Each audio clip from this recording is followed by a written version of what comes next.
Harry's like a computer that needs to be rebooted. We need to recreate a shock or trauma from his past to trigger his memory. Welcome to Watch Mojo, and today we're counting down our picks for the top 10 perfect movie endings that sequels ruined. Good to see you, Kay. Good to see you too, whoever you are. For this list, we'll be looking at endings that perfectly wrapped up a movie's story, only later to be ruined by an unnecessary sequel or further sequels. Oh yeah, warning, spoilers ahead. Which of these movies do you think was most ruined? Let us know in the comments. If you like what you're hearing, be sure to check out the full song at the link below. Just lean on me.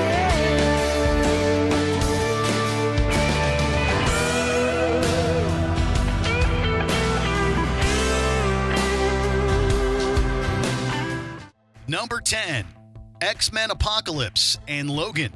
The X-Men franchise was sent off in perfect style with both Apocalypse and Logan. Apocalypse nicely ended the core X-Men story, with Jean killing En-Sabinur, Xavier and Moira reuniting, the reconstruction of the school, and the training of new recruits for a new generation. You're not kids anymore. You're not students. You're X-Men. Taking place in an alternate continuity, Logan took the story forward a couple of decades and beautifully concluded the story arc of Wolverine.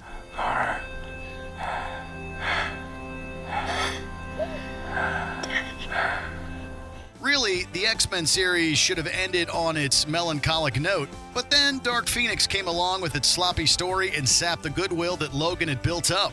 It's perhaps the biggest deflation of hype in the history of superhero cinema. I think that whatever happened in space did something to her.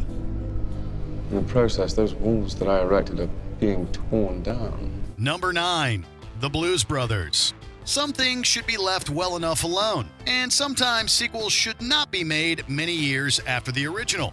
The Blues Brothers was a huge success and ended on a surprisingly touching note, with the brothers risking their freedom for the orphanage in which they were raised. This money is for the year's assessment on the St. Helena of the Blessed Shroud Orphanage in Calumet City, Illinois. $5,000, it's all there, pal. Just as the orphanage's tax bill is paid, the brothers are arrested by an army of police officers and sent to prison. Walk through party in the county jail.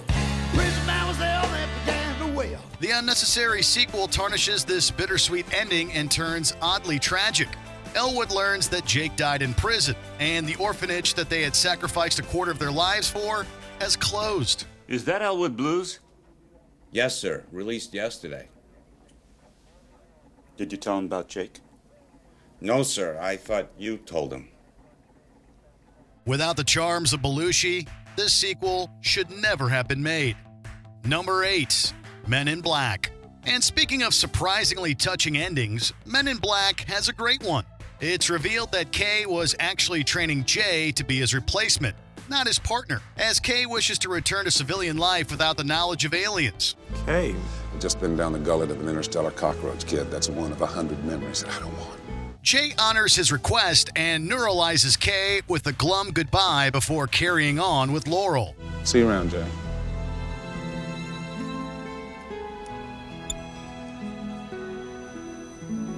No. You won't. This moving ending is nullified in the sequel, which sees Jay attempting to re-recruit civilian Kay, who remembers nothing about his time in the MIB. You don't remember me, but we used to work together. I never worked in a funeral home. There's something I can do for you, Slick. It's a fun twist, but unnecessarily adds to a perfect ending and proves less fun in practice than in theory. Kay works best as the stoic leader, not the bumbling partner. You're back. No, How'd you know his head would grow back? it grows back. Number 7, The Blair Witch Project. The ending of this groundbreaking film is suitably horrifying and delightfully ambiguous. While it's obvious that all three die, the events surrounding their deaths remain shrouded in mystery and continue to be debated to this day.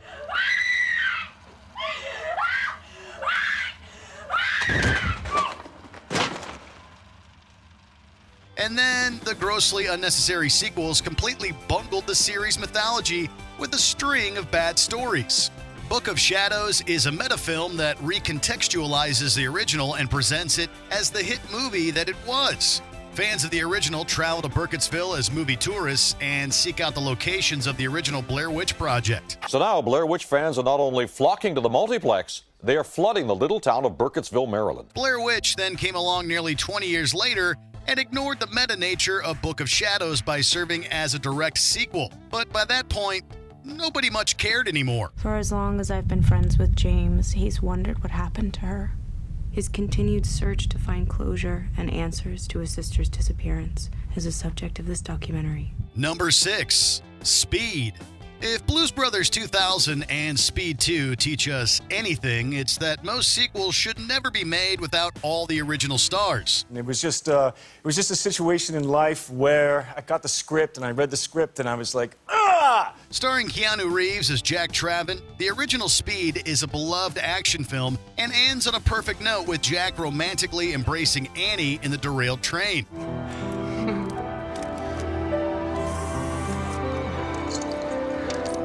A sequel was released 3 years later, taking place on an out-of-control cruise ship. He's taking us to the cliffs right next to the hub. He's gonna slam us into a wall. While Sandra Bullock returns as Annie, it's revealed that she and Jack had broken up between movies, and she is now dating SWAT officer Alex Shaw.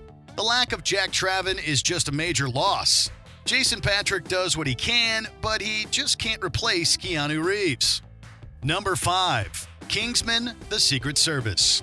A worthy successor to the James Bond franchise, Kingsman impressed viewers with its stylish action and bold storytelling. I'll have the Big Mac, please. Great choice.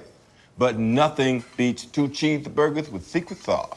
Goes great with this 45 Lafitte. In the movie's most famous sequence, Colin Firth's Harry is shot and killed by Valentine, and Eggsy goes on to save the world from Valentine's device. Howdy, I'd be proud of you, Eggsy.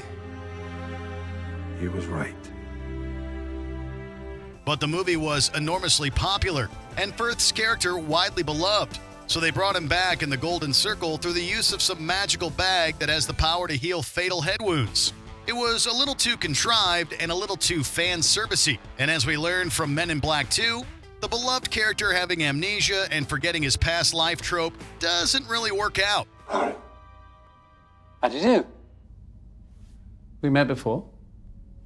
Harry, it's okay. It's fine. They know that we know you. I think there must be some mistake. Number 4, The Matrix. Look, while the Matrix sequels were quite good, well, Reloaded at least, we think viewers could have done better without them. The first movie contains a perfectly plotted story with Neo discovering he is the One, defeating Agent Smith, and obtaining the power to control the Matrix. He then promises that he will free the prisoners before flying into the sky.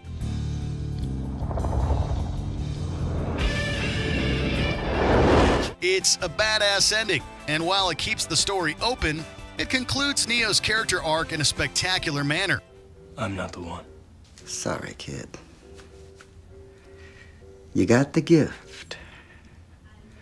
But it looks like you're waiting for something. Besides, it's nothing that the imagination couldn't fill in.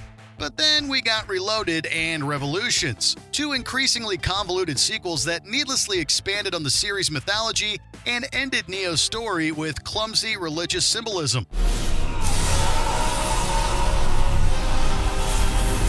Number 3, Indiana Jones and the Last Crusade. The Indiana Jones franchise is a perfect example of the value of leaving nostalgia alone. Got a lot of fond memories of that dog. The Last Crusade ends the original trilogy on a perfect note by introducing Indy's father and literally having them ride off into the sunset together. What did you find, Dad? Me. Illumination.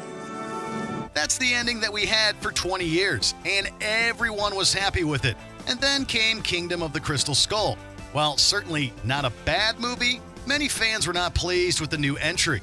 It contained some overly goofy sequences. Nuking the fridge, anyone? And many people couldn't buy the 65-year-old Harrison Ford as an intrepid adventurer. It seems like the franchise took a sip from the Holy Grail and refuses to die. Who are you? The last of 3 brothers who swore an oath to find the Grail and to guard it. It was 700 years ago. A long time to wait. Number 2, Aliens. For many, the Alien franchise consists of nothing more than Ridley Scott's original and James Cameron's action-packed sequel. All right, sweethearts, what are you waiting for? Breakfast in bed? Another glorious day in the Corps.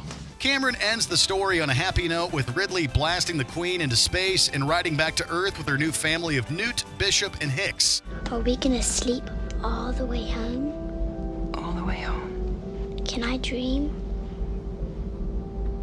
Yes, honey. I think we both can. And then Alien 3 ruined everything.